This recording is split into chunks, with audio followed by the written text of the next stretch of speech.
At the 2020 NHL Draft, the Edmonton Oilers selected Dylan Holloway with the number 14 overall pick.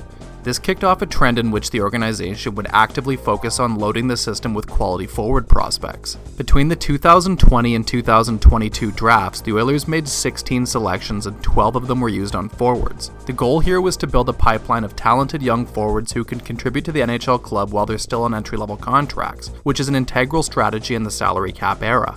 Edmonton's system is now loaded with exciting forward prospects such as Matvei Petrov, Tyler Tullio, Carter Savoie, Xavier Bourgault, and Reed Schaefer, but the name at the top of the list is Holloway, as nobody else matches the complete range of physical skills, athletic ability, and vision that he has.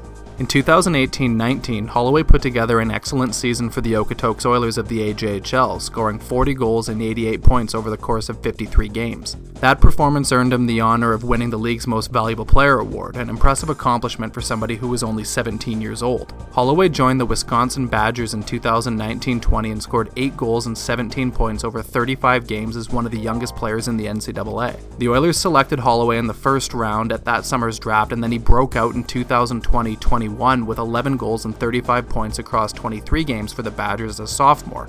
The plan was for Holloway to join the Bakersfield Condors and start his professional career following the conclusion of his second NCAA season, but an injury ultimately got in the way of that happening. Holloway jammed his wrist into the boards in a Big Ten playoff game against Penn State on March 15th.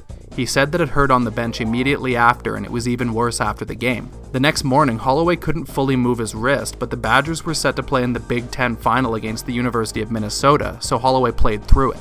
After winning that game, Holloway got an X-ray and learned that he had suffered a fracture in his scaphoid. He had surgery a few days later and was told he would be fine to suit up for the first round of the NCAA championship against Bemidji State on March the 26th. The Badgers lost and Holloway signed his entry-level deal and jumped on an airplane to join the Condors. He practiced and trained with the team but wasn't deemed fit for game action because of his nagging wrist issue. Holloway wound up watching from the sidelines as the Condors won the Pacific Division title. Come September, Holloway's wrist was still an issue, and he wound up getting another surgery done in order to deal with the problem once and for all. He didn't make his debut with the Bakersfield Condors until January 22nd. Holloway scored 8 goals and 22 points over 33 games in his rookie season in the AHL, which is solid production given the circumstances. Holloway's production improved as time went along, as he scored 9 points in his final 7 regular season games and 4 goals in 5 playoff games for the Condors.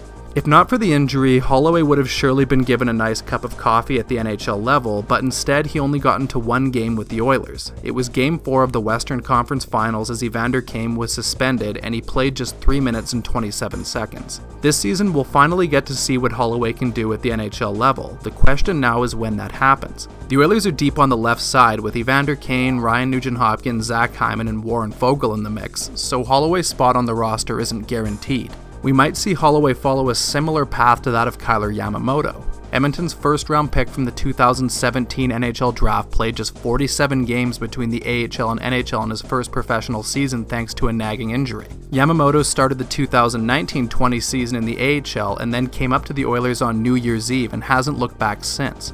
If Holloway is so good that the team can't warrant sending him down, that's great, but if he needs more seasoning in the AHL, that's fine as well. Holloway is a big part of the team's future and the Oilers can afford to take things slowly if they need to.